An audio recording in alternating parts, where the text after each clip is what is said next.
I don't wanna say anything, cause if I do I might say the wrong words. Oh no. So I'll keep my mouth shut and not listen. Afraid I'd lose you if I didn't. Till we find what we're missing and compromise. So I'll keep my shoes on and not leaving. We're on thin ice, winter season. Can't wait for a single reason not to say goodbye. Oh, if I said what's on my mind, would you stay with me tonight? If I said what's on my mind, would that make you run and hide? Run and hide. Run and hide. If I said what's on my mind, would that make you run and hide?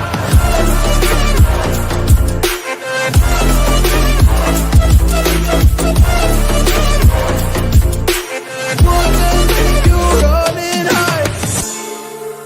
Run and hide. Run and hide.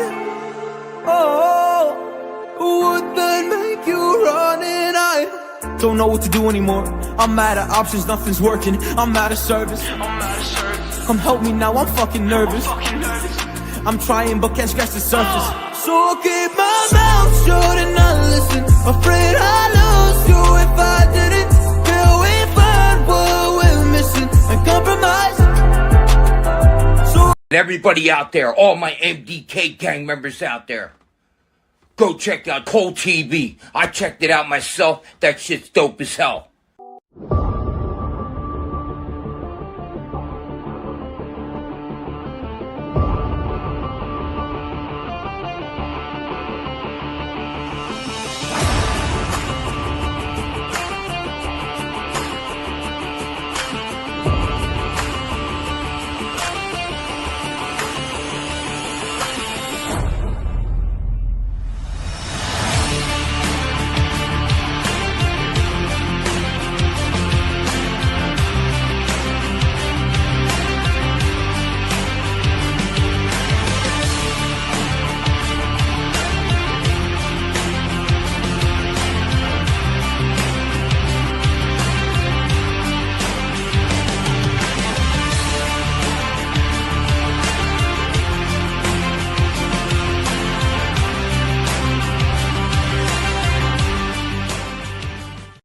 Listen, you literally got a happy ending. Like, I don't see how you could. How did you hate that finale? How?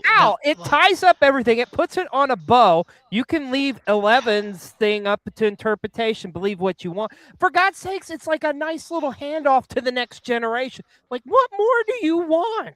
It couldn't have been gift wrapped better. I don't. Listen. Okay, here's the thing. It just simply did not live up to the hype. And freaking 11 got up for interpretation. Okay, they couldn't even freaking get 3 waterfalls. It looked like there was barely 2 waterfalls in that freaking shot. Are you kidding me? Like, I believe my ass. Oh, we're live. Greetings and salutations, everybody, and welcome back to another episode of Pro Wrestling 60, where we recap everything that happened this past week in the world of pro wrestling, not the Stranger Things finale, which was excellent, by the way. Chef's kiss, Duffer Brothers, regardless of what some people may think. Just saying. I'm XLJ the OG. This is my partner in crime, Mr. B-Roll. I think I am one of those people. I love it personally. I've come to terms with it. And at least you've come to terms with it. Like we were talking earlier, I think where the root of the problem is, honestly, is that I'm being greedy. And, you're just like any other spoiled wrestling fan. Yep. I think you can blame wrestling for this. Cause there you go. Just being all wrestling's fault. Greedy wrestling fan, even when it comes to my Stranger Things. Well, leave us a comment. Let us know what you thought of the Stranger Things finale.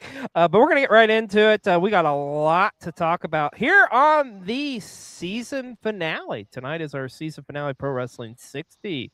Last episode of season... What season are we on? 4? 3? I lose track.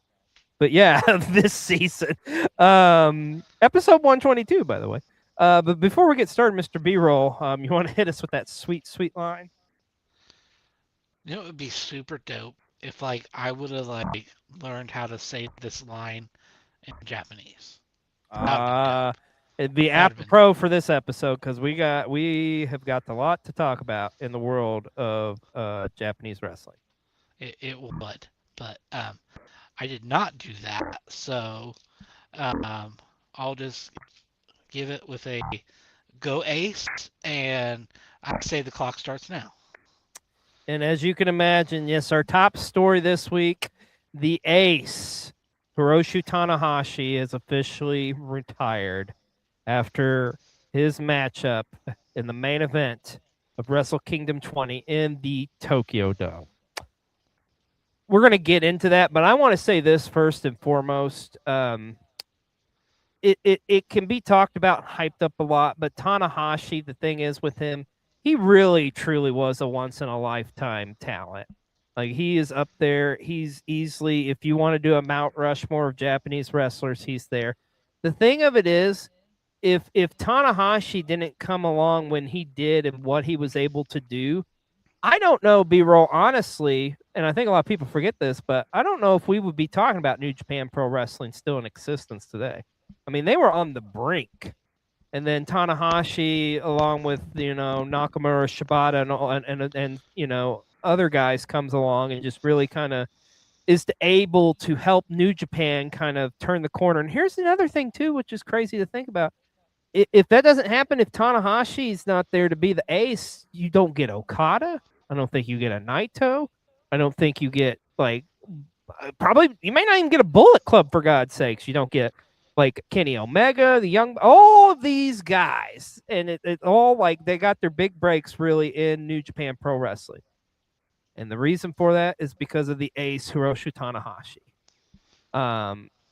Once again, he's a once-in-a-lifetime talent. You cannot say enough good things about this man. But let's get right into it. Let's talk about Wrestle Kingdom 20, and let's talk about that main event. Holy shit. God. Because I'm going to be honest with you. Going into it, B-Roll, I was a little nervous. Because it's like, how damn good Tanahashi is and has been in the past. But let's face facts. Father Time has caught up to him, like anybody.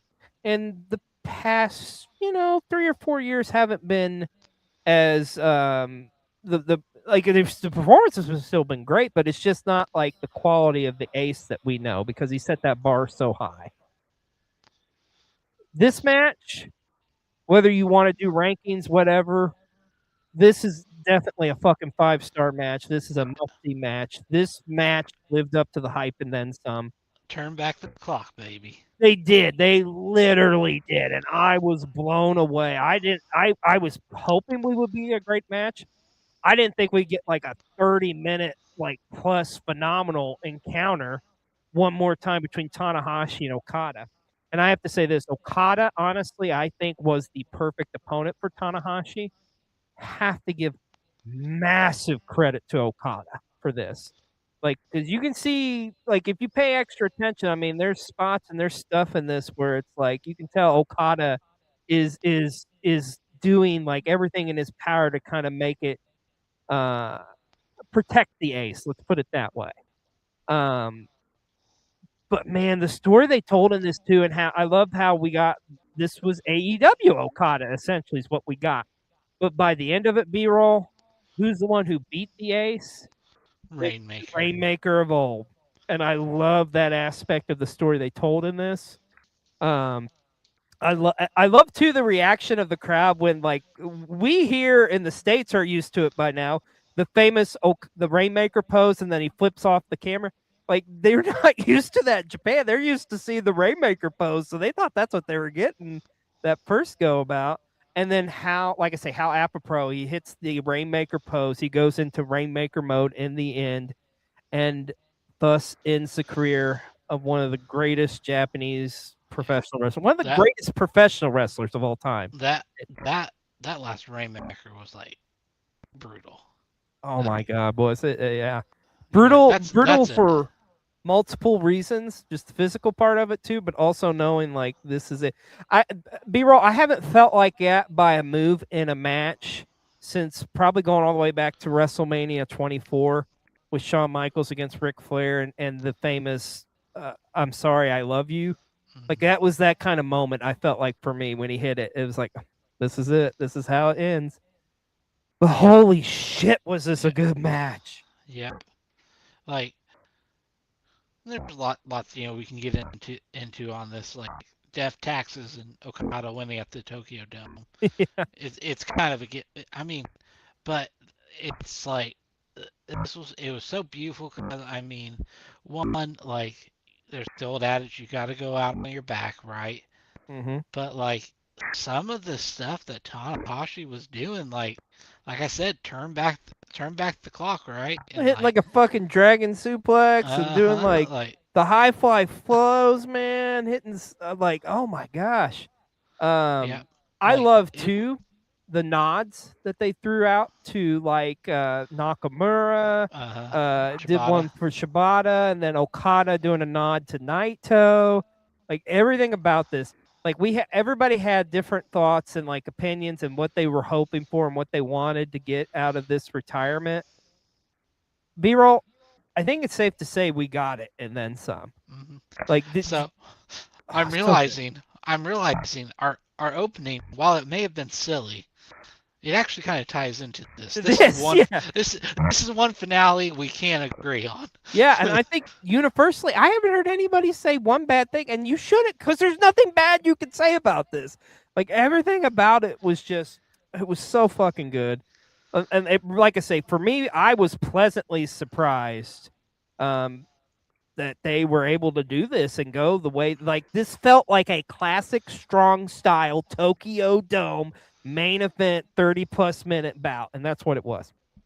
And of course, B-roll, it's our match of the week here on PW60, the main event of Wrestle Kingdom 20, Tanahashi Okada. We could spend the next hour, the next year talking about this matchup, but there was so much more that happened at Wrestle Kingdom 20 we got to talk about. But before we get to that, we do got to talk about the end ceremony was freaking epic. Oh my God, this was so good. Like Tanahashi in the ring, the locker room out there giving their respects. And then like we just start getting surprise after surprise. We hear Jay White's music hits. It's like, holy shit, Jay White's here.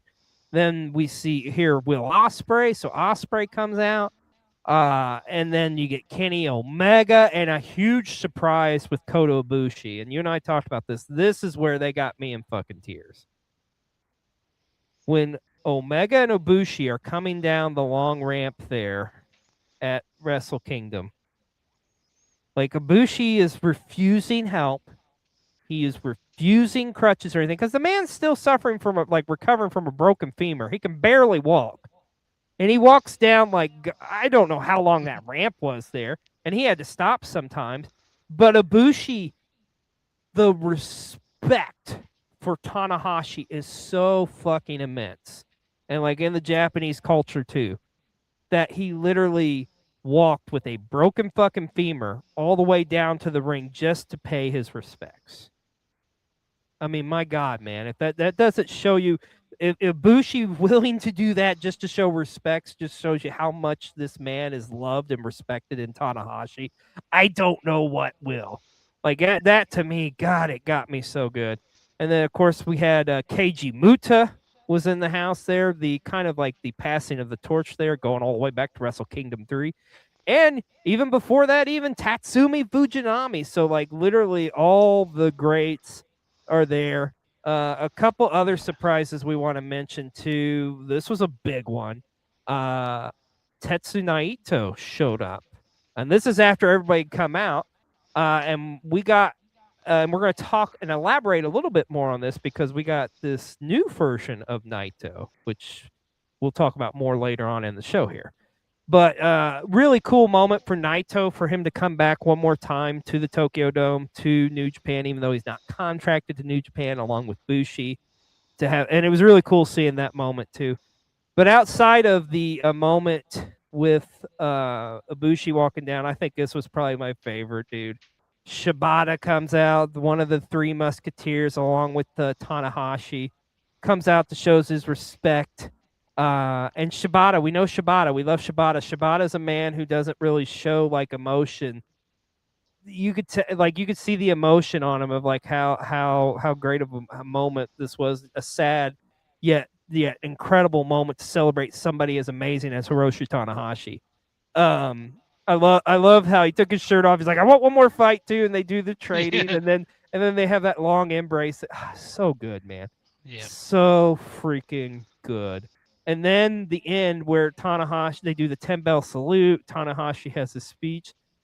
And then I just love how it ends essentially with him on this chariot, like on a parade almost, a parade in the Tokyo Dome, going around the Tokyo Dome, saying his love and respect to the fans. Like, I know we're not ever going to see a retirement like this ever again. Like, this was done fucking perfectly, in my opinion.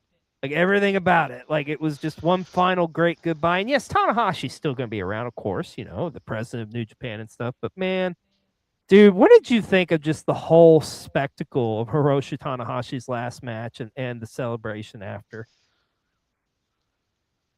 I mean, it's natural, I think, to compare. Because, like...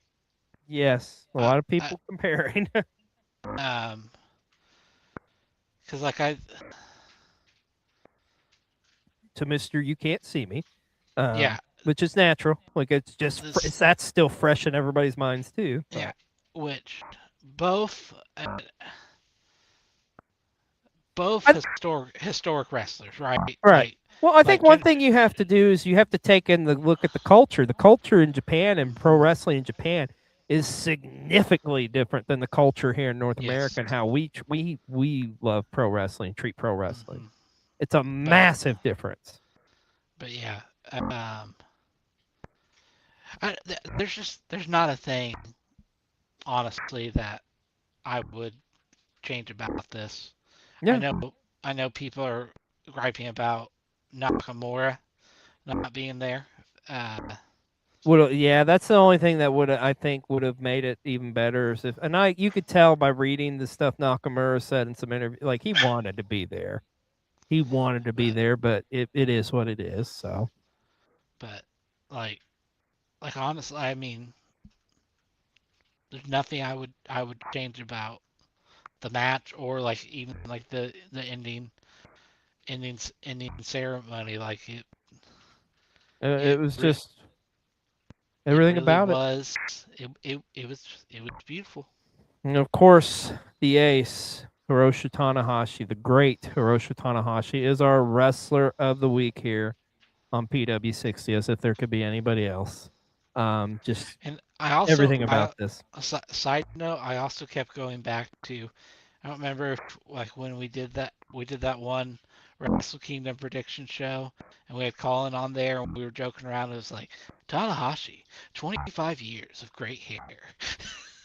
Colin, we're still waiting for that video, Val. Yeah, we're still waiting for throwing that video. Out there. So I know he's a busy guy, but oh man, congratulations, Ace! You truly had one of the most prolific careers, and a career we're not likely to see ever again. You know, a lot of people in the sports world talk about like, oh, who's the next Michael Jordan, you know, blah, blah, blah.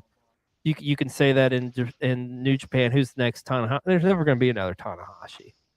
Now, there's going to be other greats, but there's never going to be one like Tanahashi. But my God, man, so blessed that we got to see him throughout the years. So blessed you and I got to see him in person at the very first Forbidden Door. Mm-hmm. Thank you, Ace, for an amazing, amazing career. But like I say, there was a lot that happened at Wrestle Kingdom 20. We got to get into here, and this is definitely one of the big moments. It was the title for title matchup, the semi-main event with IWGP champion Takeshita defending against your global champion Yota Tsuji, and it happened. How appropriate at Tanahashi's last match, we get this kind of changing of the guard in New Japan because, folks, Yota Tsuchi is your new IWGP Heavyweight Champion, and he's the first one of this new breed of these three Musketeers to win that championship. He kind of called his shot, and I tell you what, this was an epic one too. This was a tremendous, strong style, another classic Tokyo Dome main event matchup, 30+ minutes. It was a war. It was a war. It really was. I mean, they beat the holy hell out of each other. You see Takeshita's chest afterwards, man? It was brutal. Mhm. But I love this. What I loved about this matchup, B-roll, is like this just was just a great strong style matchup mixed with a lot of the I don't want to say AEW style, but just a lot of the fast paced offense that we're used to seeing here. It was a combination of the two. And for them to keep it up and go at that pace of 30+ minutes was incredible. I had a pretty good feeling going into it that Tsuchi was going to win, so I'm not shocked with the outcome here. But man, oh man, what a freaking year Takeshita had last year. Like, Mhm. and also, by the way, at the press conference, he did announce he has officially re-signed with New Japan. And I mean, he's still going to be doing the 3 contracts, so that'll be interesting to see how that continues to go. But Takeshita, like, what an amazing run. What an amazing year. But now we are in the new era of Yota Tsuji. What'd you think of the IWGP Championship, and how do you feel about our new IWGP champion? Like you said, I am not shocked that Tsuji won. I'd even go as far as to say I'm not shocked that he's the first of like the new round of Yeah. the new Musketeers to win the title. Even though I am like a huge shooter fan, but because I just think Tsuji for like he's one is the most ready like at this moment, and like he he looks the part even. Oh, yeah. Athletic build, a big man. He's got the Mhm. long flowing hair. I don't But know about the fedora yet. I'm still trying to adjust to it, but yeah, he teams to make it work. I was like, what is that? Carmen San Diego? Like what? Where's Carmen San Diego? I found her. But no, both like Takeshita and Tsuji, they are both incredible, and honestly, both have had incredible years. And I like the point you made about kind of like the strong style, but also getting into more of like the AEW like faster, which both these guys are so capable Mhm. of doing that, and it's I feel like it's largely because of so they're both well traveled. Yeah, it doesn't matter your style of wrestling you like. I think there was something for everybody in this one, and it was just a great matchup. I'm very interested to see where Suji's gonna go from here now in this run.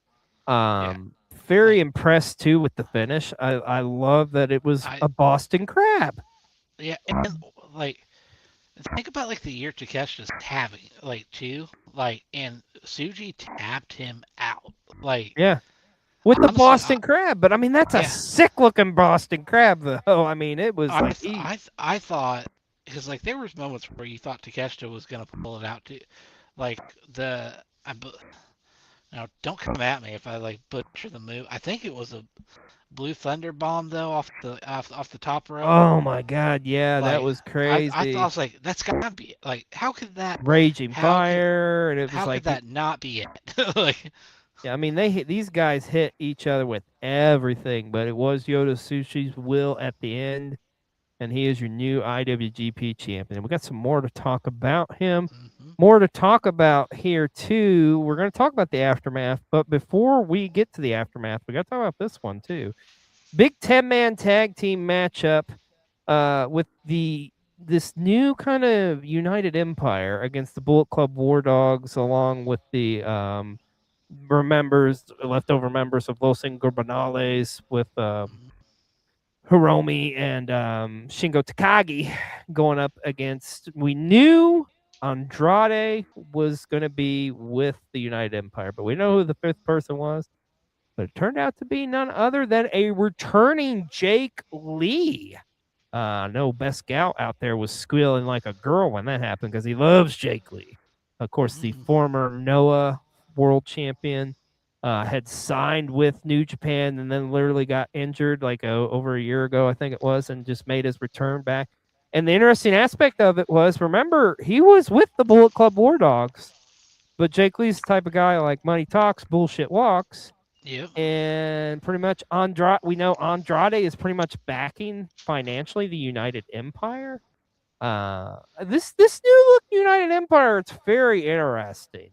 I'll say this, and part of it too is like for what we'll get into later too. I'm reinvested in the United Empire story. Oh yeah, because I would say kind of like before this, like United Empire was kind of dead. It felt like. Yeah, they really were. If you go back to that cage match with the War Dogs and United Empire, pretty much Empire got beat. Ospreay left pretty much, and they lost Jeff Cobb eventually, and it's been just kind of floating. And then Caleb Newman's kind of like taken up the reins, but he's kind of been beat into the dirt pretty much, and his story is very interesting too. And there's more to that, but we're going to talk about that when we get to New Year's Dash. However, reason we talk about this is to set up the end of after Tsuji is celebrating in the ring, Jake Lee would attack Yota Tsuji and thus lay claim to be the next challenger apparently for the IWGP Heavyweight Championship. I love it. Let's do it. I think that'll be a great matchup. I'm sorry, Jake, but I don't think you got Snowball's Hells and chance of winning. But then again, crazier things have happened. So that is true. Yeah. But so I don't know why. I always just like associate Jake Lee as like a Japanese Jimmy King. I know. Yeah. I know I've said that before. I don't know if I've said it on this show before, but no, you have. No. Well, nonetheless, very interesting. United Empire leaving a big imprint and one of the big stories coming out of Wrestle Kingdom 20. Speaking of big stories coming out of Wrestle Kingdom 20, we got to talk about this one. Knew this was going to be one of the highlights and one of the better matches, and it did not disappoint, as we got the unification matchup for the IWGP Women's and New Japan Strong Women's Championship. And I got to tell you, Suri, I think, pulled up an upset, in my opinion. And I only say that because of the year Saya Kamatani has been having. I mean, she literally just was named Tokyo Sports MVP, for crying out loud. The first woman to ever do that, mind you, coming off this amazing year. But Suri got her number, man, and she defeated her, and she is thus now retained the IWGP Women's Championship and as well the New Japan Strong Women's Champion. I think this presents a lot of different interesting options, especially for Saya Kamatani, because now Suri has got her claim to say, hey, you know what? I should be next in line. Of course, I knew you would say that. Jake Lee's the hero we need. But no, now she can say, like, okay, I beat her in the Tokyo Dome. I should be next in line. And there's some interesting stuff that happened on Stardom's Grand Kingdom, which we're going to talk about that here in a little bit as well. But very interesting year so far, even early on for your Stardom champion, Saya Kamatani. But this matchup, seriously, this was probably one of the better. Like, it's up there with the two main event matches. I loved it. I would have loved it if I had a little bit more time if I'm nitpicking, but it was still, for the time allotted, it was incredible. What did you think of this matchup? Yeah, I'll say this: isn't it great? And this kind of like ties to all three of the matches that we've already talked about. Isn't it great that what is today? January 5th? Yes. All right. And we easily already probably maybe have like A couple Two- match of the year's candidates two, already. yeah, 2, 3 Yeah. match of the year candidates. Yeah. It's beautiful. Yeah, this was an amazing matchup. Like you, I was a little surprised with the outcome, but It doesn't. Here's my opinion on it, though. It doesn't take anything away from. It doesn't take a damn thing away from Zycom. I mean, matter of fact, this leads to more interesting stories you can do with her too, because you've got a couple challengers there and started them. You got Siri here, so like I say it's going to be a very interesting start to 2026 and see what happens to the Phoenix Queen. But dude, this matchup was awesome.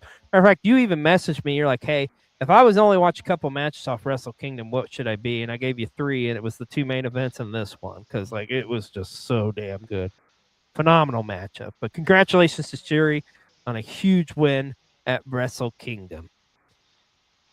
Talk about this one. This was another huge matchup going into Wrestle Kingdom. It was the in-ring debut of the Olympic judo medalist, one Aaron Wolf, going up against Evil for the Never Openweight Championship. And I got to tell you, I was pretty damn impressed with Aaron Wolf from beginning to end. First I off, personally think he's your new favorite wrestler. my new favorite? Yeah, Why you say that? because he beat Evil. Well, yeah. Yeah, he pretty much said fuck you to the whole House of Torture. So yeah, I'll give you that. But no, I love from the very onset he comes out and it's in traditional New Japan Japanese wrestling. You come when you start off with the black boots, the black trunks, and the shaved head. And he come out with this new look, and it's essentially he's acknowledging that like, yes, I am a young boy, if you will. I'm new at this, but I've been afforded this opportunity because of my just incredible career outside of wrestling. But yeah, dude, this matchup I think set him up perfectly. And yes, I'm happy because fuck House of Torture. Because he literally went through House of Torture. Because he got titties like, but he has got some titties. Yeah, he got some titties. I ain't gonna lie. He's a man. He's a beautiful man though. A But big, no, seriously, strong man. like there was like the House of Torture bullshit. Like when Bad Luck Fale like come off the top or the second rope and put him through the table, I was like, oh shit.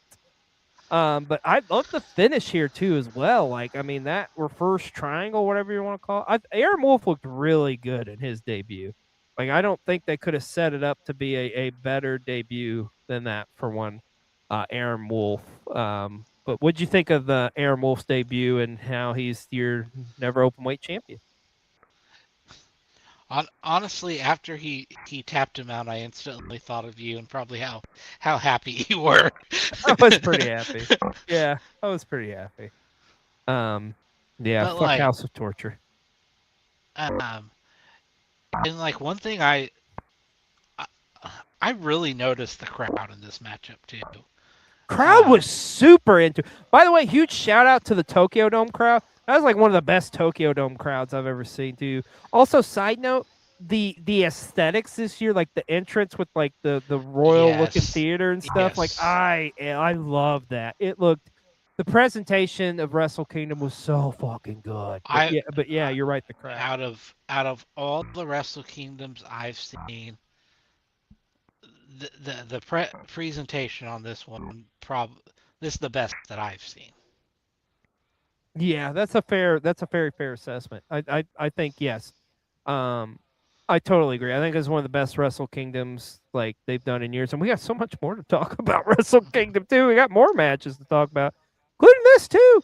This was pretty cool news. So the Rambo was held for the Never Openweight 6-man tag team titles. And surprise, surprise, Team TMDK picks up the win. But what's really cool about this is the third member of here. We had Zack Sabre Jr., Rio Owaya, and Hartley Jackson. Now, what's really cool about this Hartley Jackson? This was his Tokyo Dome debut at the young old age of 45. And if you're not familiar with Hartley Jackson, he has trained a ton of talent throughout the years in Australia and Europe. So really cool for him to get this moment in the Tokyo Dome. especially with Zack Sabre Jr. So didn't see these guys winning, but I was happy it happened like that. But the Rambo is always a fun little way to start the show, because you don't know who's coming out next. Gotta give a shout out to Shoto Umino's team, and they're coming out with the little J-pop entrance, which I am so sorry I'm forgetting the young man's name that was on his team, but he's actually a wrestler and a J-pop star, I guess. I didn't even know that was a thing. Does he also hunt demons? Maybe. I don't know. But seriously, congratulations, TMDK, picking up a huge win there at the Tokyo Dome. Also, we had the four-way matchup to determine the new number one contender for the IWGP Junior Heavyweight Championship. And Desi would pick up the win. El Desperado picking up the win. I will say this: if you're gonna have me nitpick and just be like, okay, is there a bathroom break match? It was probably this, but I think it's just simply because it's like this easily could have been for the IWGP Junior Championship and just do like Desperado against Doki. Yeah.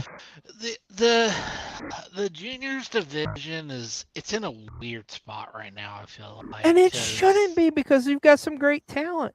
And Doki is a phenomenal wrestler. But you know why? You want to know why it sucks kind of right now, B-Roll? You want to know why? Take a wild guess why. Tell me why. I'll get 3 words for you. House of Torture. That's why it fucking sucks. Like, you were never going to convince me anything about House of Torture. They are cancer. They are the deceased to New Japan. Fuck House of Torture forever and a day. Why can't they split up? Fuck them. I'm sorry, but no, I'm not sorry. But anyways, this match happened. It is what it is. I'll tell you what was an entertaining matchup, and it was on the pre-show, was for the the New Japan Television Champion, with El Phantasmo defending against Chris Brooks. Of course, Chris Brooks from DDT. Great to see a DDT talent along with some of the fellow DDT wrestlers in his corner. One thing I thought was really cool about this, like, I don't know if you got to see it or not, but he did the infamous rubber band spot. Are you familiar with that? Okay, yeah. I saw this. Yes. I was going to ask you about this, because I'd never seen this before. And yeah. They do that all the time in DDT. Like, I've seen them where they take the band all the way up into, like, the top section of the crowd and pull it. But going all the way up that ramp at the Tokyo Dome, that's something I never thought I would see. But this was a great matchup, man. Tremendous matchup. Of course, ELP would pick up the win and retain the television title. But man, oh man, dude, Wrestle Kingdom 20 is going to be one for the record books. We're going to be talking about that for years to come for multiple reasons. But top to bottom, man, it was just a solid fucking show, man. Yeah, solid. Yep, DDT Pro. But no, it's one of those, it's what I call an instant classic, where I would go back and literally could watch it over and over again, because it's just like, it's so damn good, dude. Such a damn good show. But as we know, in the world of pro wrestling, things keep on turning. And now we got to talk about New Year's Dash, which always has a lot of exciting stuff that happens. And this year's New Year's Dash, boy, oh boy, did it live up to the hype and then some. Holy shit. First and foremost, let's talk about the surprise appearance of Will Ospreay showing up. So good to see Will Ospreay. And the moment he had with this new United Empire. Now, Ospreay said when he gets healed up from injury, he's got some stuff he's going to take care of in AEW, but then he's going to come back to New Japan and help lead the United Empire. And it seemed like everybody was on board with that. Except for one, Cal Newman. Because he went to go grab the chair to hit him with, and Hanare stopped him. He's like, nope, that's not how we do this shit. So that is, like you said, it's very interesting to see what's going to happen to the United Empire now going forward. Now we have Jake Lee. We've got Andrade. Speaking of Andrade, we do now know Gabe Kidd has called out Andrade. They will have a matchup. I believe it's coming up at the New Beginning to determine the number one contender for the Global Championship. Now, yes, that is held by Yota Tsuji, because we do want to clarify on that IWGP, that double title matchup. that wasn't unifying them. Yota Tsuji has went on record and says he is going to defend both belts. So now obviously Jake Lee's on the horizon for him for the IWGP Heavyweight Championship, and maybe going to be Gabe Kidd or Andrade. That'll be very interesting. But man, oh man, Yota Tsuji had a busy ass last week. Not only winning the IWGP Championship, but he did what he promised. He brought back the original or the last version of the IWGP World Heavyweight Championship. It is back in all of its beauty and splendor. Thank you, God. Thank God. Such a beautiful belt. So that belt is back. But maybe the biggest thing. The Divas title is gone. Yeah. But maybe the biggest thing was the aftermath after the interview backstage with the words that he had to say, because this alliance between the War Dogs and the Unaffiliated is no more, essentially, because now they have become a new group, Unbound Corporated or Unbound Company, Unbound CO. I don't know, Yoda. I think we can do a little bit better with that name, but I don't know. Let me let it grow on me. But here's the big thing about that, B-roll. The Bullet Club is no more. The Bullet Club is officially done. So a lot of people kind of have some thoughts on this. I'll give you my thoughts, honestly. You can say what you will. What's that mean for House of Torture? I know that's the question. Bullet Club died when Finlay took over. I'm sorry. It didn't work. It wasn't Bullet Club. It was the War Dogs, and the War Dogs were fine. But other than the group, these guys together will be interesting to see. But I don't know about the name. But a lot of people upset because the Bullet Club is now no more. What are your thoughts on that? I mean, I guess I get it. People would be upset, but I think the hardest pill to swallow, like you said, is Bullet Club hasn't been Bullet Club for a long time. Yeah. So, like, here's the beautiful thing about wrestling: you can always bring it back. And he does eat corn sideways. Yeah, you could always bring it back. Hell, I would even suggest this, Papa Khan, if you're listening. You work very well with New Japan. Perhaps maybe Bullet Club resurfaces in AEW. Could you imagine what that would be like? And honestly, think about it, B-roll. It would work so much better. Because really, it had kind of run its course in Japan. But my God, if you get them back like with a new coat of paint in AEW, now we're cooking with gas. But also on New Year's Dash, we had a couple of title matches, and in one of them, we have new IWGP Junior Tag Team Champions. Thank you, Jesus, God above. The former champions Doki and Show are no longer champions. TMDK walking out with a big win on this one. Robbie Eagles and I'm drawing a brain part. But yeah, they're your new IWGP Junior Tag Team Champions. And speaking of TMDK, they did go on to challenge in the main event for the IWGP Tag Team Championships against the Knockout Brothers. Dude, this was a fucking great match. God, if you had this match on the Wrestle Kingdom card and took out something like this, would have, oh man. But it was a nice, like, kind of palate cleanser, I would say, because damn, it made New Year's Dash. It was one of the better New Year Dash main events I think I've seen, honestly. It was a tremendous tag team matchup. But the KO Brothers still IWGP Tag Team Champions. And I tell you, B-roll, it's very interesting about this too, is because at the end, man, Yuta Ice, he was just spitting fire.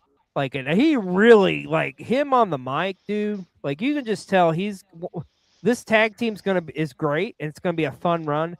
But whenever they do split, if they do split, which I mean, it's going to happen at some point. Yuta Ice is going to be a star to be talking about for years to come in New Japan. He's another one of those guys I think can be a top tier guy.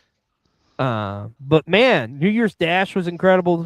Wrestle Kingdom and the Toga, just what an incredible 24 hours of action in New Japan Pro Wrestling, and really setting up the landscape for what is going to happen here in 2026 in New Japan Pro Wrestling. But so much going on in Japan these past couple of days. We've got to talk about Pro Wrestling Noah's biggest show of the year, which was the New Year 2026. And B-roll, quite a bit happened on this show, my friend. First and foremost, how awesome was it to see the Progress Atlas Championship up for grabs? The Great Will Cruz would lose to Saxon Huxley. The Saxon Huxley would defeat him for that Progress Atlas Championship, which I was really surprised too, because I was thoroughly enjoying Will Cruz's run. I'm not going to be shocked if you see Will Cruz pop up here in the States more. I mean, he's such a phenomenal talent. Be on the lookout for him. He's a guy that's going to definitely be on the rise. Or don't even be surprised if he ends up being the Progress World Champion at some point too. But a lot of changes on this show in Noah as well. The GHC national title did change hands as Alpha Wolf would defeat Dragon Bane, joining up with this heel faction Team 2000, which has been running roughshod through Pro Wrestling Noah. So like I say, not shocked that happened. But that was a great matchup. And then this kind of surprised me though. The Good Brothers successfully defeat Kaito Kiyomiya and Jack Morris. It doesn't surprise me that the Good Brothers won. It just surprised me because I thought for sure Jack Morris was going to turn on Kaito Kiyomiya and join up with these guys, but it didn't happen. But the Good Brothers and Noah, man, it's kind of weird. But that's not kind of weird. But that ain't the only weird thing going on in Noah. Yes, maybe perhaps the worst kept secret. Tetsu Naito is officially a part of Pro Wrestling Noah, as he was the mystery partner of Ibushi, as they successfully would win the GHC Tag Team Championships from Kenoh and oh Jesus Christ, I can't spit his name out, like the blah blah blah. Like, you ever have one of those moments where the words are there? Marufuji, there. It was like my mouth was wanting to say, but no, Marufuji and Kenoh would go down to now Los Tranquilo, this new faction in Noah. But Naito, one of the top stars in New Japan, is now in Pro Wrestling Noah. This is going to be interesting to see how this goes down, B-roll. Kind of a shocking moment. Like I say, not a huge surprise. We knew it was coming, but just it's very odd to see Naito in a Noah ring. What do you think we've got in store here for Los Tranquilo in Pro Wrestling Noah? I'm not sure, but like I told you, because I'll be the first to admit I really don't watch Noah on a regular basis currently, but that's okay. You know where you can watch it? The Wrestle Universe app. Wrestle Universe. Yeah. And like I was telling you earlier, like maybe it's just seeing familiar faces, but I'm intrigued. Yeah, there's some very interesting faces in the world of Pro Wrestling Noah right now.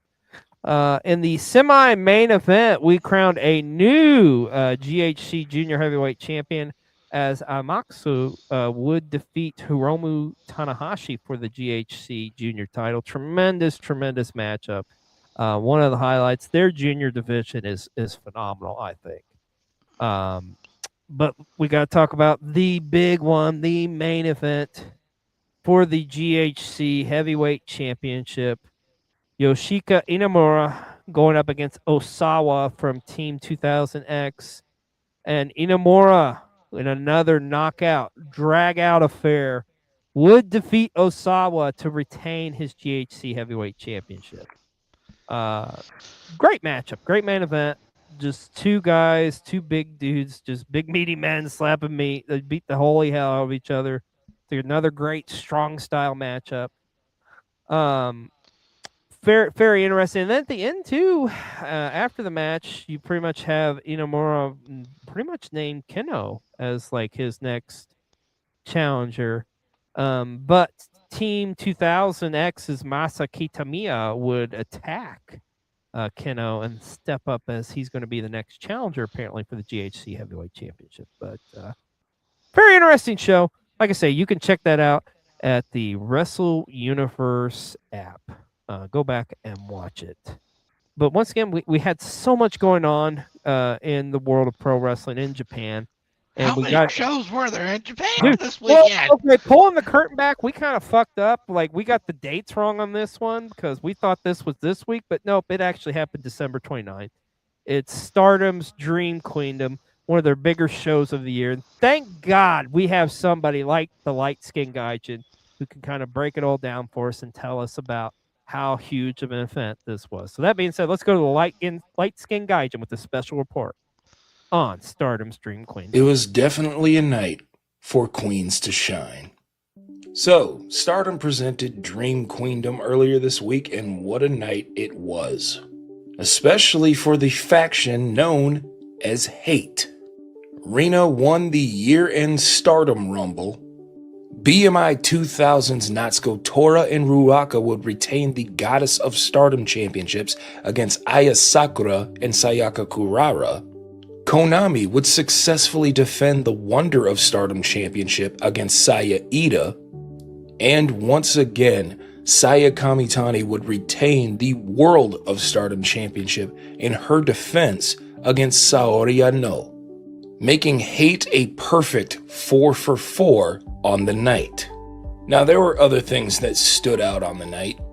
Fuwa-chan would make her debut in Stardom against the woman responsible for training her in Hazuki.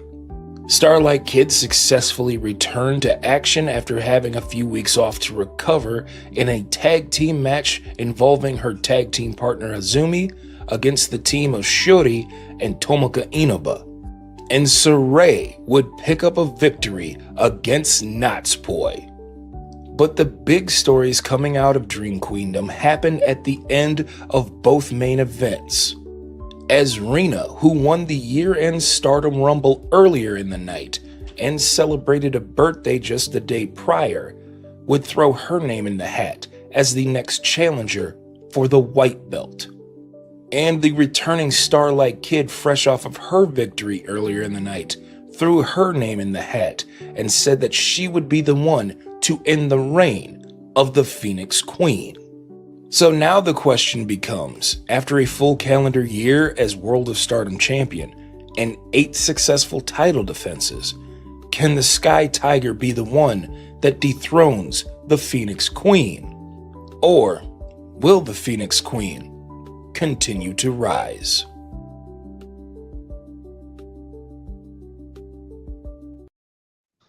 Well, there you have it. Like I say, like it's going to be a very interesting 2026 to see how that goes for the Phoenix Queen. Starlight Kid's been there. I mean, I think she's worked her way up. It's her time. So I'm very excited to see that matchup. But remember, Suri beat her in the Tokyo Dome, so she's got a claim to that as well. Speaking of Stardom, we also got to talk about this. Stardom's New Year Dream took place. And this was also tied in with Wrestle Kingdom as well as part of the amazing Wrestle Kingdom kickoff in the beginning of January. This was actually they had matches at night or matches during the day and night. But the big story or the big noteworthy moment out of this one is Alex Windsor would make her Stardom. Hi, buddy. Her Stardom debut. Clay says hi. Say hi to everybody, Clay. But she would make her Stardom debut. So a tremendous moment there. Yes, Daddy's doing a show. He's just live on the internet, but I know you don't care. But I love you nonetheless. Anyways, a lot happening in the world of Joshi, as you can imagine. Like literally every company in Japan that's like pretty much ran a show. Okay, So we also got to talk about this big one coming from Marigold. It was Marigold's first Dream show. Now, the big noteworthy item coming out of this one is Maya Iwatani would make history. The great Maya Iwatani. She would defeat Takumi Aroya to win the GHC Women's Championship. Now, what's noteworthy about that, my friend? Well, she's going to go down in history as the first woman to ever hold the IWGP and GHC Women's Championship. First one to ever do it. So congratulations to her on already a historic career that she's had. The great Victoria Yasuki would retain her Marigold United National Championship against Shoko Koshin on this show as well. On the Battle of Darkness Revolution, Misa Matsuo and Chikai, the Marigold Twin Star champions, would successfully retain their tag titles over fellow stablemates Nagisa Nosaka and Rhea Saito. And in the main event, Miku Ayano would retain her Marigold World Championships against Mai Sakura. You can catch this show over on the Wrestle Dream app. Although I do think it's still considered a pay-per-view you got to pay for. So if you want to be cheap, wait another week, and then you can watch the replay for free. Also, we got to talk about this. Tokyo Joshi Pros 26 took place. This literally happened right before Wrestle Kingdom. But dude, this was an awesome show, man. Tremendous double main event. Of course, your favorite tag team and mine, Uber Eats, would retain their tag team titles in a tremendous matchup against Yuka Aino and Hari Kasashiro. And in the main event on this show was awesome. Miyu Watanabe would retain her Prince of Princess Championship against Susumi. Awesome, badass matchup. But great show, man. Just what a great freaking weekend overall in Japanese wrestling, man. Between all these Joshi shows and Wrestle Kingdom, it's like this is like literally the best time of year if you are a fan of Japanese wrestling. I swear. It's on my bucket list, B-roll. There's going to be a day I'm going to be in Japan for the new year to kick off and just watch all these amazing shows in Japan. That would have to be so incredible. I'm going to make it happen. It's my dream. It's my dream. Well, it's that time of the show. Let's go to our good friend Spicy Guac with a spicy take. Spicy Guac has not changed his clothes in quite some time, and I've been fleeing for quite a long time. But with all of this driving, it does give me a lot of reflection to say that motherfucker bring up just there's so many Ruthless Aggression era matches that could be brought back that isn't a coffin match, like besides the on a pole matches, like those are just Oh, thank you so much, Spicy. Well, man, we've got so much more to show, and yes, this is a supersized show because we got so much to talk about, and it's the season finale. So yeah, the network's kind of they're like, do what you got to do. So thank you so much, and thank you so much for sticking with us because we got so much more to talk about. We haven't even covered AEW yet. Can you believe it? Let's talk about Dynamite this past week because this was a huge episode because this happened. Yes, thank you, God. I'm sorry, Willow. If it was any other week, you would have been our wrestler of the week by far. But I mean, how do you go against the ace? But what a huge moment. Willow Nightingale at New Year's Smash would defeat Mercedes Moné and end her long-ass run as TBS champion. And talk about full circle moment. Because remember, who did Mercedes beat for that TBS title so many months ago? Over a year ago, it was one Willow Nightingale. So Willow Nightingale getting her revenge. She is now a double champ. That TBS title, those tag titles look good on Willow, but man, that TBS title looks just as good as well. Congratulations to Willow. How happy are you for Willow Nightingale defeating Mercedes Moné and being the one to beat her for that TBS title? Couldn't ask for a better, I don't want to say ending because it's just the beginning, but it is so apropos, and I'm ready. I hope they do this whole like Mercedes losing the belts and like like slowly just one by. I feel like it's already starting, right? But like one by one, continuing to Yep. lose these belts, and like Mm-hmm. I just want like the madness to ensue, and yeah. But yeah, super happy about this one. Absolutely. But huge congratulations go out to Willow Nightingale. What a main event there at New Year's Smash. But we got to talk about the rest of New Year's Smash too, because this was a huge show. Of course, we got MJF coming out and once again reunited with that Triple B. It looks pretty good. I'm not gonna lie, it's pretty sexy. But man, oh man, you talk about MJF's got a huge target on his back, as we already knew. But now you got Kenny Omega pretty much saying he wants a shot, and of course you got Hangman, Swerve, Samoa Joe. That's just to name a few. Be very interesting to see what happens in that world title picture these upcoming months. Because also we do know Bandito is next in line.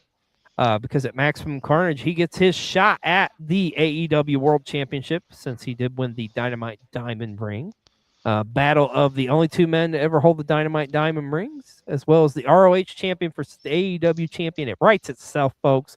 That's going to be a tremendous matchup. Can't wait to see that. Speaking of Bandito, he was in action against the Beast Mortos in a tremendous matchup.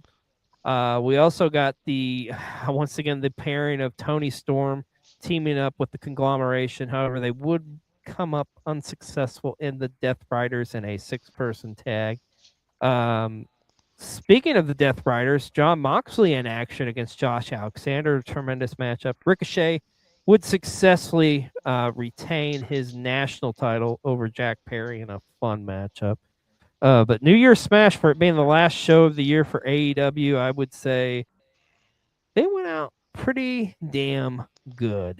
Now let's talk about the first show of the year for AEW, and that's Collision from this past Saturday.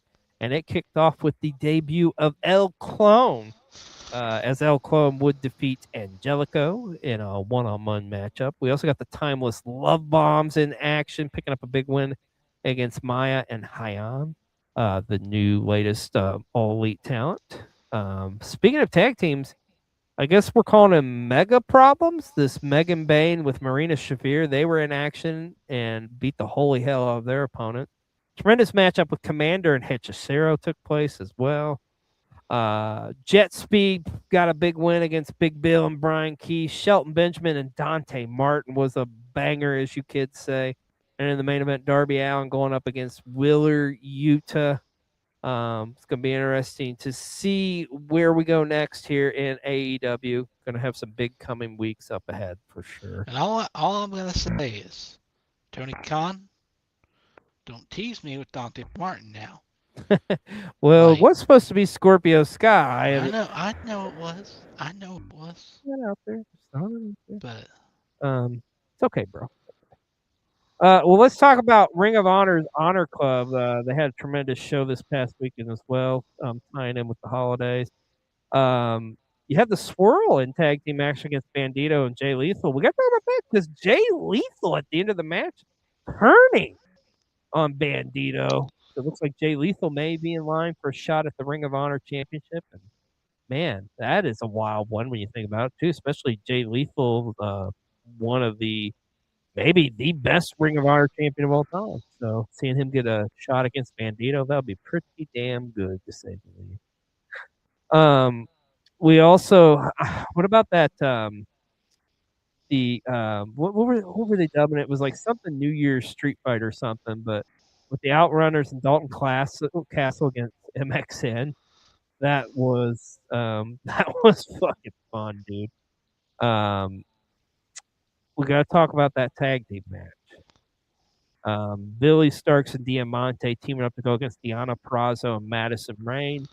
Of course, Billy and Diamante picking up a win, but we got to talk about the aftermath.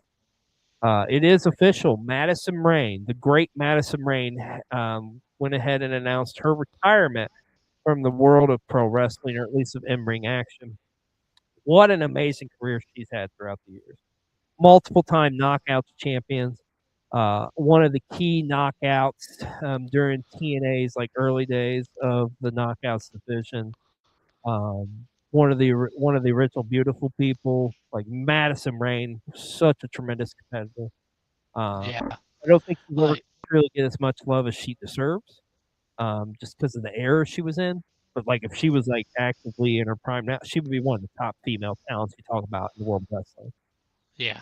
I feel like saying like kids these days just won't understand. Shoot, man, I feel like I don't even like fully understand like just how good she was, but like Yeah, um just a tremendous amount of like respect and everything. yeah. Yeah, she's an incredible performer. But the cool thing is with her too, she's gonna have so many contributions she can still do to the world of pro wrestling, working as like a backstage agent and stuff. And like her mind is She already was. she so, already like, was, yeah, exactly. So yeah, so it's gonna suck not seeing her in the ring, but thank God she's still gonna be able to put her thumbprint in the world of pro wrestling. But congratulations on an incredible career, Madison Rain. Thank you so much for the many years of entertainment, and we can't wait to see what's up next for you in the world of pro wrestling. Well, as we mentioned, tonight is our season finale. Clay says hi again. And our good buddy, the best gout machine, has got his thoughts on what could be up next in store for PW60 and the wrestling world in general. So let's go to the best gout machine. That concludes another season of PW60. But what will happen next season? Will Hangman and Swerve become tag champs? How long will MJF hold the Triple B? Will the Death Riders betray Moxley? Will Alabaster Lugosi finally discover himself? Positively erotic. Damn it, Gout! The stupidest name ever, and I'm on vacation! You're supposed to leave me alone during this period of time when I'm trying to discover myself. Begone, Gouty! Vaseline attack! Vaseline attack! Ah! Will Cassandra ever tell Raphael her true feelings? Oh, Raphael!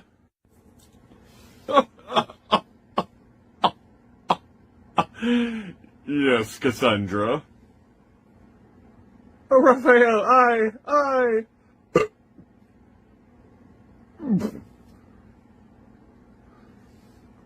Sprite burps. Will BGM stop being a bitch? What? Will he stop smelling bad?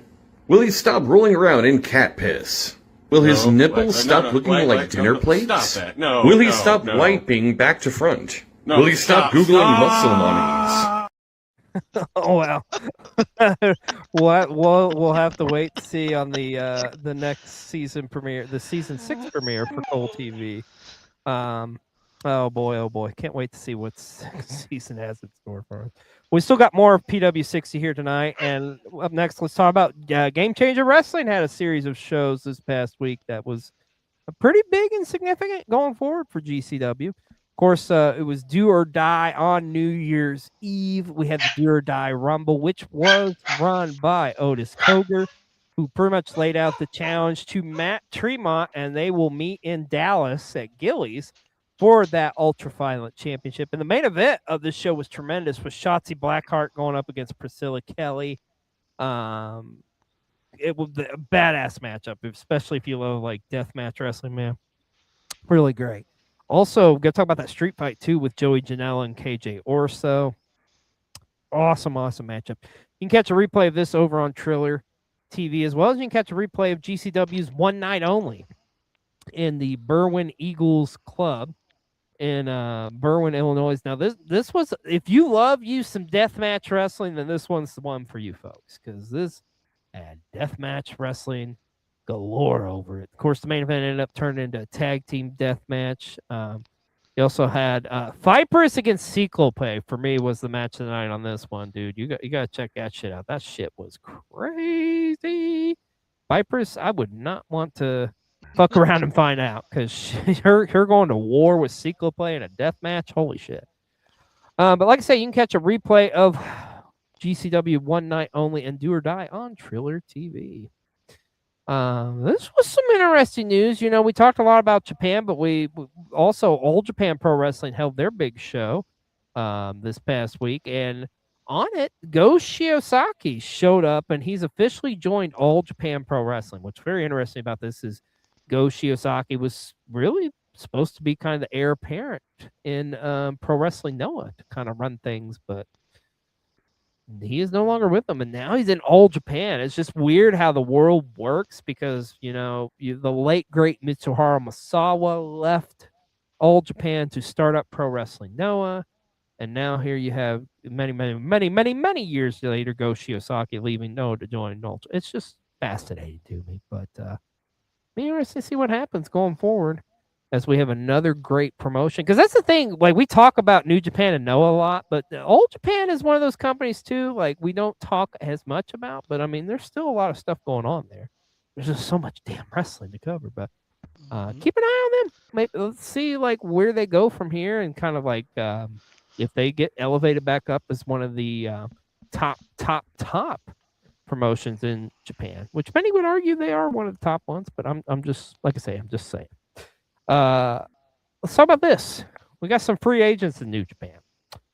So David Finlay, Driller Maloney, and Clark Connors all are free agents, and it looks like their contracts are about to be up, and there's a good possibility they may not re-sign.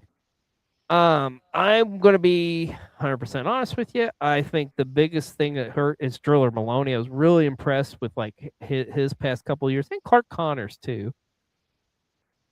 I got no comment on David Finlay. As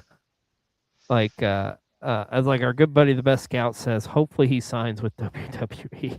I'm just going to leave that up for your interpretation, folks. But we'll see what happens. But I mean, obviously now with this new faction, this new kind of replacement for Bullet Club, Unbound Company, or whatever the fuck we're calling it.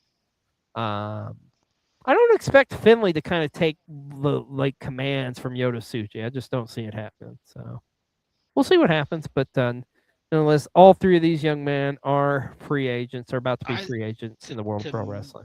To me, the most exciting I think would be Driller Maloney. I'm really impressed with him. He's a damn good wrestler, man. God, what a killer physique he's got. Like everything about him, he's damn good. That's like where like the one. I mean, because Clark Connors is great too, but like, yeah. I feel like you know a lot of like what you got there. Like with Maloney, I feel like there's still a lot of untapped potential. 100%. Well, once again, we talk about Yota Tsuji again. He's kind of the man of the hour outside of Tanahashi. Like I say, which is apropos considering he's kind of set up to be the next great face. He didn't have some two kind of comments to say against All Elite Wrestling in the press conference at Wrestle Kingdom. Because he kind of just laid it out there. It's like, why do we even work with him? Like, what, you know, we don't benefit anything. But what in the hell do you think of Yota Tsuji and his comments against AEW? Is there validation kind of in what he's saying? Do you agree? It is interesting. Of course, you know, the big story with it would be, was he in character? Was he not in character? So I've heard that debate tossed around. Like, does he really feel this way? Or, but I think there is some validation. I kind of get what I he's don't know, saying. like- I kind of get it. I don't. I get it, but it's also at the same time I think it's necessary. I don't agree with him. But dude, you can equate this all the way back to like Wrestle Kingdoms many years ago when Tanahashi was going up against Kenny Omega. I think it was 13, I want to say, or maybe 14. But like just like how that clash of styles, where Omega saw New Japan going in one direction, Kenny saw it in the other. You have Tsuji, who's kind of got his ideas and thoughts on where New Japan should be, and it's very close to the New Japan of old. So it's interesting. It's very interesting. It's going to be very unique to see what happens with Yota Tsuji leading us forward, and very interesting to see, will this have some effect on the relationship with New Japan Pro Wrestling and All Elite Wrestling? I personally don't think it will, but you never know. So we'll see what happens with the IWGP and global champion Yoda Tsuji. If I was a betting man, honestly, I'm saying it's all storyline. Probably. That's a safe bet. Or it's I'll gonna tell be you turned what's into all not storyline. storyline here is unfortunate. Luchasaurus, with an undisclosed injury, is going to be out of action for a period of time as well. I hate this for the poor dinosaur, man. He just got back, and now he's dealing with another nagging injury. I felt like Jurassic Express was five, and it was kind of fun to watch him. So, but now it looks like Jungle Jack Perry is going to be on his own here for a little period of time. So it'll be interesting to see what happens there. But we want to wish Luchasaurus well. Hope he gets healed up because we love our dinosaurs, man. Is he a T-Rex? love Would our he be a dinosaurs. T-Rex? Right? I think he'd be a T-Rex, right? I think he'd be a raptor. Rawr. Rawr. Well, this is some badass news. Look at this, man. So Nick Gage, we got an update on his health from Brett Lautner, and apparently he's doing good. The rehab's doing good. I He got mean, look at him. jacked. Look at him. He looks like $1 million here, man. I wouldn't fuck around and find out with this man. MDK all fucking day. So this is exciting news, man. So exciting because Nick Gage, man, had such a rough year last year. Of course, losing his partner and just other, things giving him issues and whatnot. But it's good to see him healthy and hopefully happy and stuff. But I mean, he looks focused. He looks determined, man. B-roll could be looking at your next GCW champion. I don't know. Atticus Cogar, you may want to watch out because I would not want to fuck with Nick fucking Gage. Because all I gotta say is it's MDK all fucking day. You're damn right. Well, this is some really cool news I think we need to talk about and shed light on too. CMLL. Like, we've talked about this great year that all these other companies had, like AEW and stuff, but CMLL, man, kind of leading the pack when you think about it, because they have had a record-breaking year. Like, in the past, I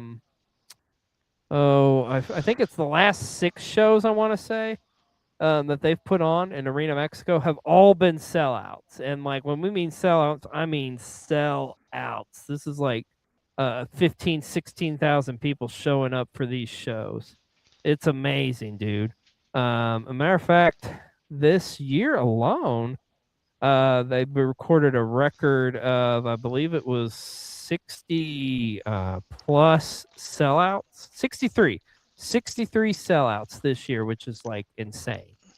But CMLL, man, they are the premier promotion in Mexico. They are Lucha Libre, longest running promotion in all pro wrestling. So awesome to hear this news. It's so funny because like 2 years ago, I would honestly probably said like, oh, AAA, is the better. I think a lot of people would. I think it's a fair assessment to say a lot of people would have said that as well. And like you look at it now, and I don't even know what AAA has become anymore. That's neither here nor there, but so you can't deny it. CMLL is the king of Mexico right now. They're killing it. They're easily the most successful promotion in the entire world right now. They could easily lay claim to that. There's no ifs, ands, or buts about it. I mean, because they're just firing on all cylinders. So be interesting to see what happens for them in 2026 if they can continue the momentum, which I will. But I just think the thing is, like, if you're a pro wrestling fan, like, it's a bucket list item to go to Arena Mexico and watch a CMLL show. I mean, it's a vibe, man. And I would say this: if you're watching this and you don't know what we're talking about, look up on YouTube a freaking Mystico entrance at Arena Mexico. Oh my god, that is so, like, it's crazy. Like that crowd, it's a vibe, dude. It is a vibe to say the least. But congratulations, CMLL, man, well deserved. And we got to talk about our ace some more because some interesting information come out on him this week. You're going to be getting some action figures. Hiroshi Tanahashi's Forever Ace AEW ringside exclusive from Jazzwares will be coming. Look how beautiful that figure is. But I got to tell you, I think I got one that upset the big rubber guys, Hiroshi Tanahashi. Only 1,000 being made. And yes, I did get mine pre-ordered. I'm just saying. So I can't wait to get my big rubber Hiroshi Tanahashi. That sounded dirty. But no. Did you order both of them or just the one? I just did the big rubber guy. But I probably will get the other one if it's available. But oh man, these look so cool. They look so cool. If you can still get them, because remember, there's only 1,000 of the big rubber guys. So, how many more times can we say big rubber on this show? Big rubber. And that being said, I got a big rubber chicken. You do.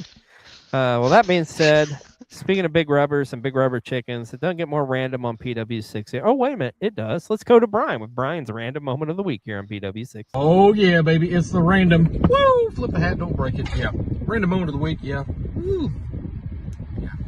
It's ink. Don't worry, I'm not bleeding or anything. It's work. Lunch break time. Hey, recording this video at this time for PW60. Brian's random moment of the week, or 2 minutes or so of random. That'd be maybe the new title of this segment. Hey, let me freshen it up, baby. All right, so here we go. Got to thinking about something.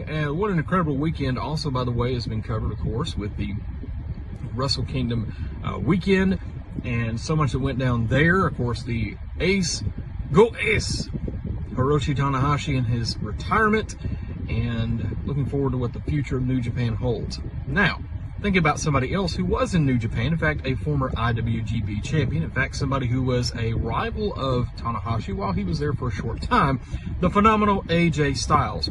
And I got to thinking about this. There's a video going around from a recent live event where somebody handed him a replica AEW World title and asked him to sign it. Of course, he didn't. He think he said hi to Matt and Nick and whatnot.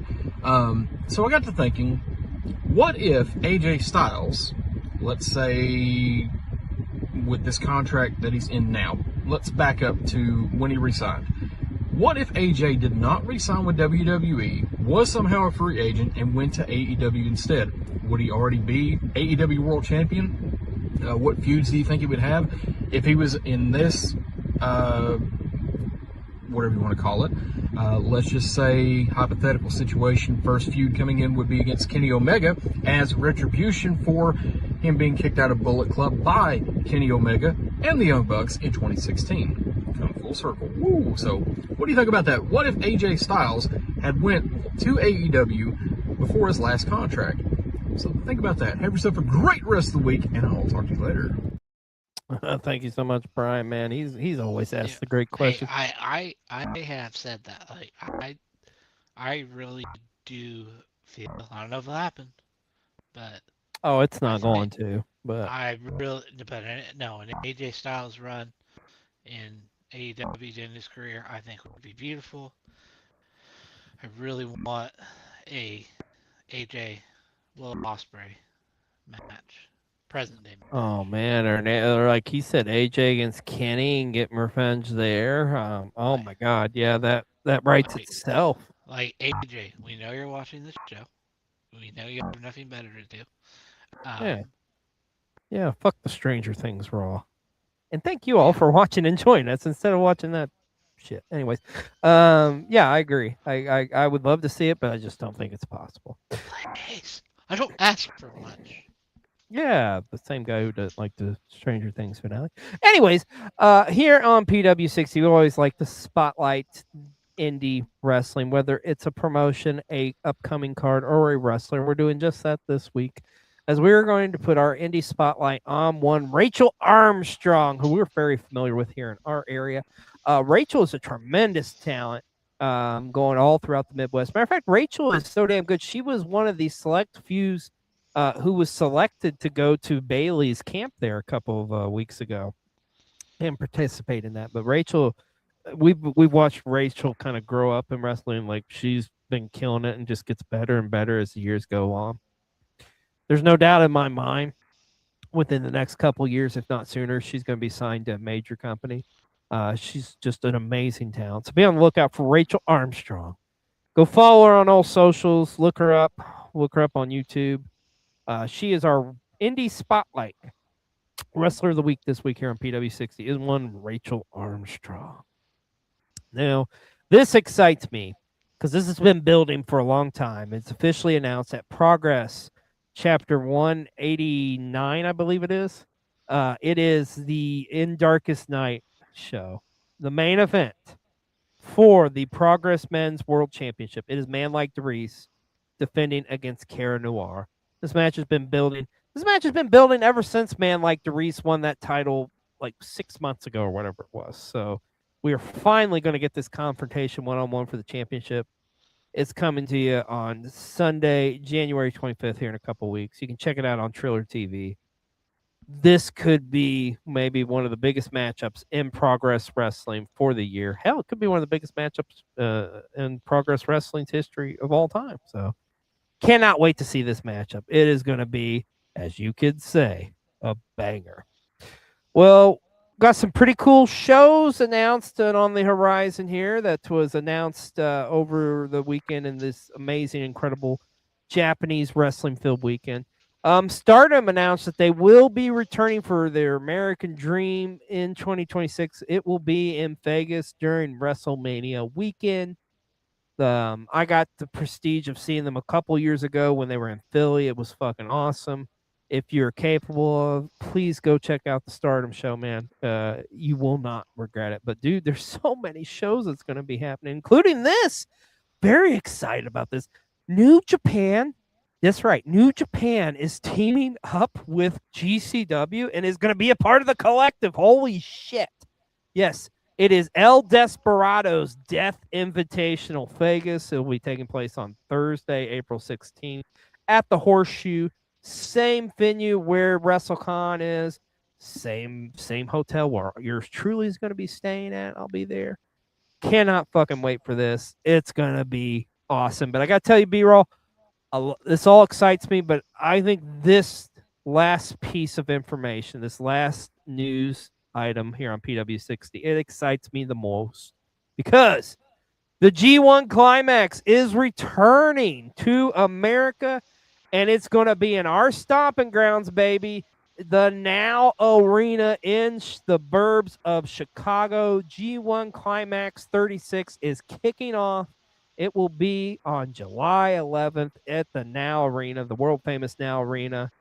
You know I'm going to be there. I'm sure you're probably going to be there too. Cannot wait to see this. This is going to be a fucking awesome to see New Japan back here in the States.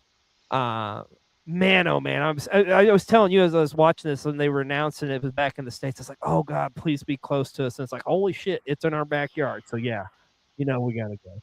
How excited are you to see the G1 Climax come to the States, let alone here to Chicago? I think it's pretty dope, and like we don't even know the participants yet, but like I think it's gonna be. And you know, hold on, I just had this thought. It makes you wonder with it kicking off in the U.S. Like, because you know they always have like one or two, you know, like. Maybe like AEW star, like whatever, like it opens up to that possibility of who else could be in it. Yeah, it's very interesting. It will be very interesting to see, but it's one of those things that's... What if, spitballing here, what if Kenny does another G1? One last G1. Why the heck not? It would be cool, but I don't. I think that's a pipe dream. See, it's the greedy wrestling. No wonder you didn't like Stranger Things. Good God, you want Kenny Omega to compete in the G1 Climax? Hey, this is the same guy who wanted Bryan Danielson. Do you want Will Ospreay to compete in it too? While we're at it, maybe Bryan Danielson can come out of retirement and compete in it too. Would that make you happy? It would very much so. Well, that is pretty much everything that happened in the past week in the world. I could see that. Oh, I could see Moxley. Yeah. He's crazy enough to do it. Yeah, he would do it, and he's competed in. Claudio would be great in the G1 too.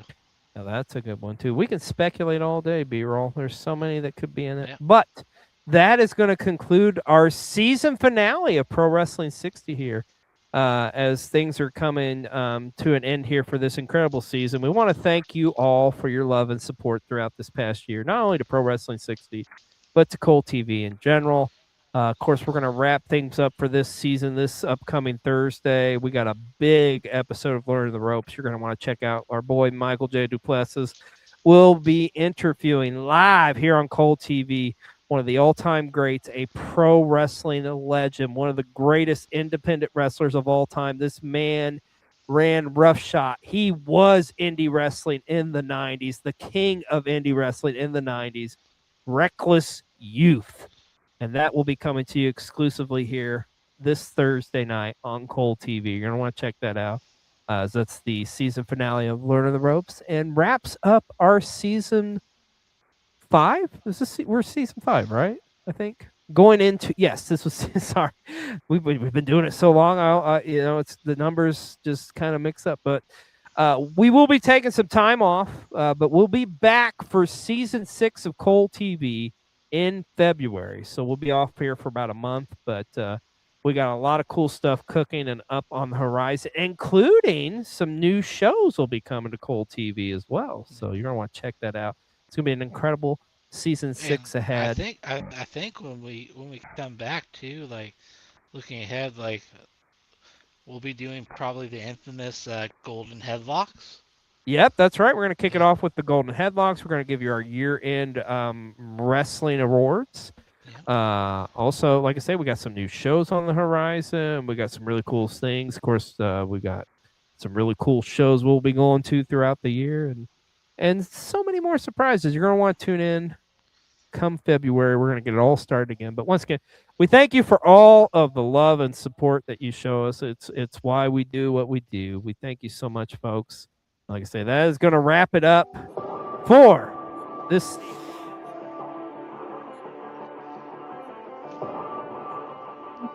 Thursday night for a live Learn the Ropes where Michael will be interviewing Reckless Youth. But, folks, that's going to wrap it up for this season of PW60. Once again, thank you so much for an incredible season. And we'll see you next season, starting in February, of Pro Wrestling 60. I'm XLJ, the OG. Mr. D-Roll. Also be good in the P1. What's that? Hangman out of thing. There he goes. He's going to fantasy book all the way up until February, folks. Thank you so much again. We love you all. And we'll see you in February for a new season of PW60.